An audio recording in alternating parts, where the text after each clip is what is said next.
Welcome everyone. This isn't the first time we've covered Bioware here on What Happened, and in all likelihood this won't be the last time we'll be covering Bioware here on What Happened. But thanks to Big Boss Zachary down at the Flophouse VIP Patreon, we're going to be instead turning back the clock to what might be their first big misfire, the first chink in their armor, 2008's Sonic Chronicles: The Dark Brotherhood, or as I prefer to call it, Sonic Chronic.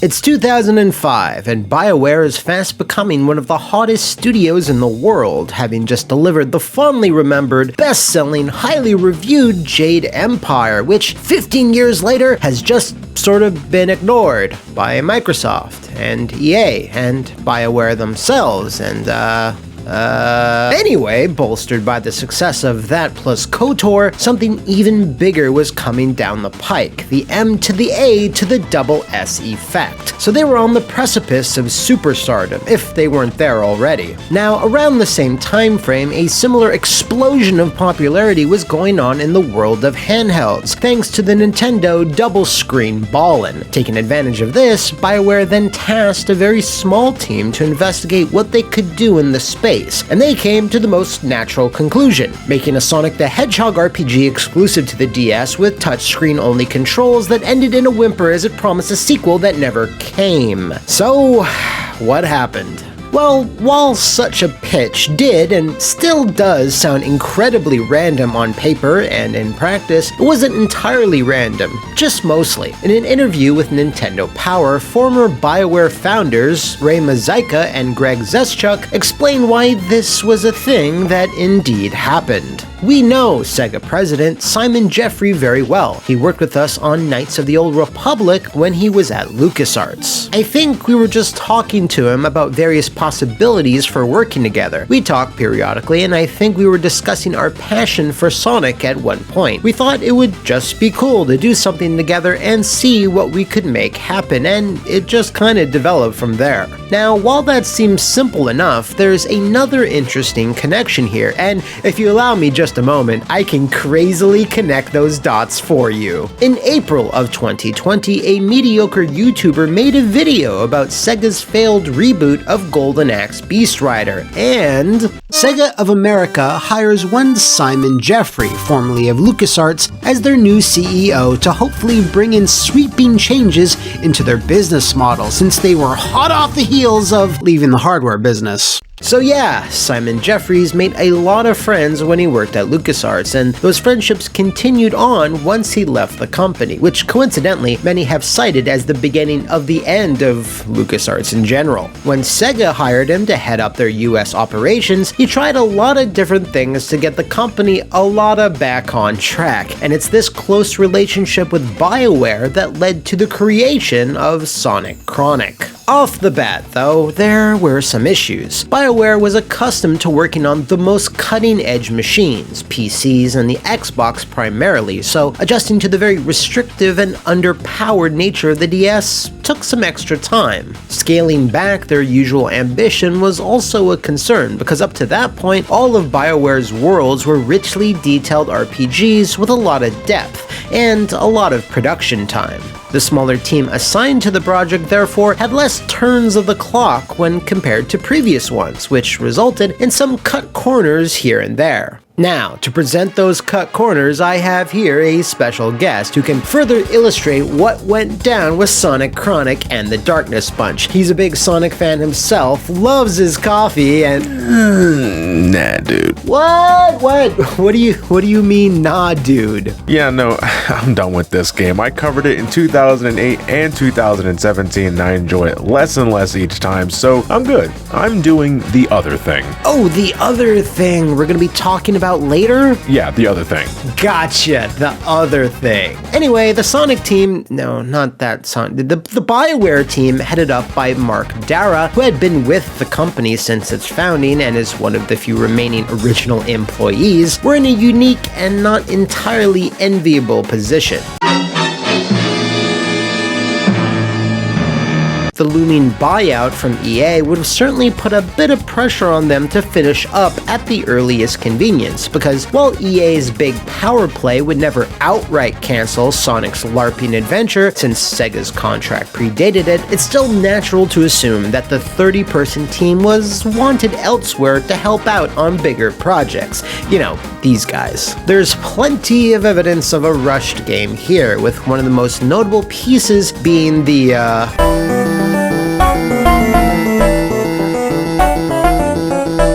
the music. Apparently, Bioware had crafted an all-original soundtrack, but due to some still unnamed legal issues, much of the work couldn't be used. This allegedly occurred very late into development, and with very few options afforded to them, the team simply grabbed some random Sonic jams off the internet, I think, and shoved them wherever they could fit.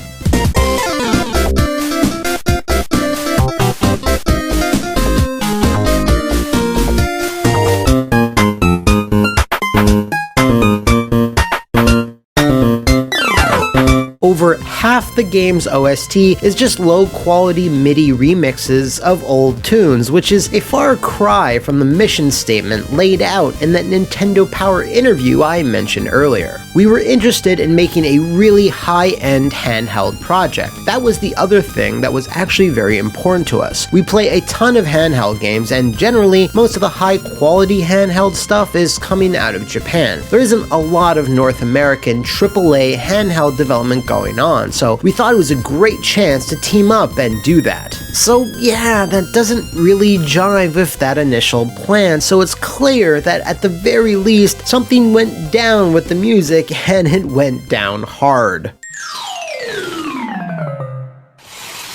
Now, as for the story, well, it also kinda has a rushed feel to it, and that can't be more evident than in the ending itself. Bioware added a new villain, characters, and lore, but spoilers, it simply just ends on a massive cliffhanger that begs for a continuation. Now, the intent here was to probably, continue it, but designing any video game with a cliffhanger ending always has a 50% chance to bite you in the ass, as almost no game is ever guaranteed a sequel. It's a little worse here though, since most people play RPGs for the story, so concluding with an incredibly unsatisfying ending is a bit unsatisfying. Upon release, Sonic Chronicles wasn't exactly greeted with the response that a high-quality AAA RPG would receive, something that Bioware typically enjoyed. Many people felt a bit let down that at its core, it was an incredibly basic RPG that just kinda existed. With dull environments, slow movement speed, the aforementioned audio issues, and the clunky touchscreen controls really didn't make it feel like the high-quality, polished handheld watermark that they were going for. Now, there was one area where it did excel in most people's minds, and that was in the characterization and dialogue. Sonic and his oh-so-popular friends were fleshed out better than they had ever had up to that point, which was a breath of fresh air when you consider that. So, how did you know it wasn't the real one? Tails! Because you just told me, Fox Boy. Sonic characterization was always kinda. Suffice to say, the reviews were decidedly average, but the game wasn't bad or broken, and honestly, it laid enough groundwork that a sequel could potentially improve just about everything, and hopefully continue that cliffhanger. In fact, according to some employees at Bioware, specifically Sonic Chronicles associate producer Dorian Keegan, a sequel was being mulled around. I would be surprised to see Sega refusing a sequel opportunity if the game is indeed successful. In any case, our team is definitely ready to work on a sequel. We even have a precise idea of what to do next if this were to happen, and if you play the game, you might find some hints on what that idea is. Well, it just so happens that the game was indeed not successful, either due to the fact that a Sonic RPG didn't exactly mesh well to the platforming nature of the franchise, or, I don't know why. In most figures that I can find, it seems like it didn't even crack 1 million copies sold, which if you compare it to like the billion DSs that were sold, was a bit dire. this is probably one of the reasons why Sega felt it wasn't an idea worth continuing. But there was maybe one more big reason. Sonic Chronicles' problems actually didn't stop there. In fact, they had barely begun. But before they've barely begun, let me throw to... This is the thing, right? Yes, it is. Alright, okay, so a man that needs no introduction... Thank you, you're too kind. So about 3 months after the debut of the Brotherhood of Darkness, a copyright claim was filed against both Sega and Archie Comics Publishing by Ken Penders, one of the writers of the Blue Blur's official comic book series that had been running since 1992, with Penders having written almost all of it. His case alleged that he owned all of the unique characters that had been born from deep within the Sonic pit store in said run, and that they were his own intellectual property. Now Sega and Archie Comics were not going to take this lying down, which is something I would be saying if they didn't do exactly that. They simply ignored Penders' case for almost 2 years, providing no communication to him, his lawyers, or the copyright gods. The case kept progressing regardless, and when it showed no signs of slowing down, Archie and his Riverdale law firm finally filed a cease and desist order against Penders. They alleged that since the comic book was based on a licensed franchise, that all the work was the property of Sega, and that Penders had no legal right to any of it. For an example, Nintendo allowed Rare to utilize its characters for Donkey Kong Country, but that didn't mean Rare owned K. Rool or fucking Lanky Kong, not even sure why they want him. It just meant that you were working on someone else's IP. You don't own that IP or any of the OCs you made under that IP. It's just not how it works. Now, since both Sega and Archie ghosted the case for so long and delayed things even further with the cease and desist, the statute of limitations on his initial trademark filing ran out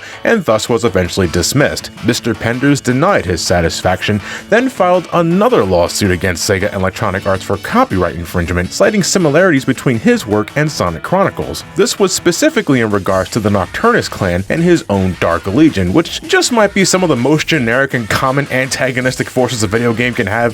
I digress. This lawsuit lingered on for almost 2 more years until October of 2013, when Archie Comics claimed that Penders had signed a work-for-hire contract, which would have invalidated all of his claims. However, their team of lawyers, headed up by Jughead Jones, were not actually able to produce said contract, and since Penders wasn't going to go, oh yeah, that thing, I got it right here somewhere. So the judge had no choice but to dismiss the whole thing again. That wasn't going to be the end of it though, as Penders had stated his intention to further pursue the matter, so in an outstanding example of, just fuck it, Archie Comics and Penders reached an undisclosed settlement, and to further avoid any other legal complications, Archie also decided to just grab a Chaos Emerald and to induce Chaos Control! And to just nuke the entire continuity, erasing dozens of original characters, especially any echidnas. Fortunately, since they were clearly the property of Sega, both Knuckles and Tikal survived that great purge though. As you can imagine, comic book nerds and Sonic nerds, just nerds in general, weren't happy about this considering how much material was being erased and rebooted,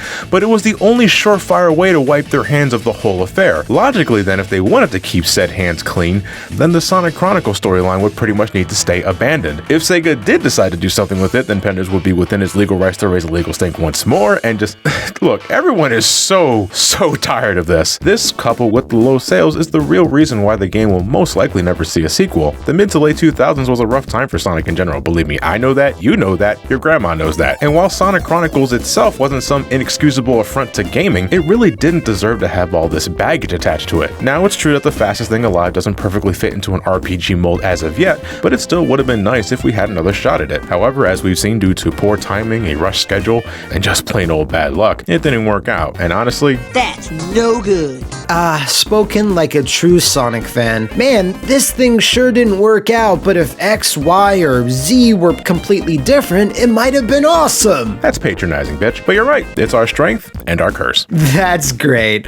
Well, thank you, Johnny, for joining us on the What Happened stage, and also, what can the folks at home expect on your channel next? Well, first off, thank you for inviting me for this episode. It's always a good time to get involved in more Sonic goodness. But hey, I'm SomecallmeJohnny. I review video games for a living. You can find all the delicious morsels in my Johnny Versus series, where I like to review a collection of games in dedicated marathons. In fact, I'm getting ready to start one of my biggest passion projects that I've been looking forward to for a long time, a Final Fantasy marathon. Got a lot to say about that series from my personal history, so you should tune into my channel if you're at all interested. And in the meantime, you can check out my Kingdom Hearts videos, my Metal Gear Solid videos, and need I mention the Sonic videos. Whatever you decide to do, I appreciate your time and company. Please stay safe out there, and wear a mask for fuck's sake.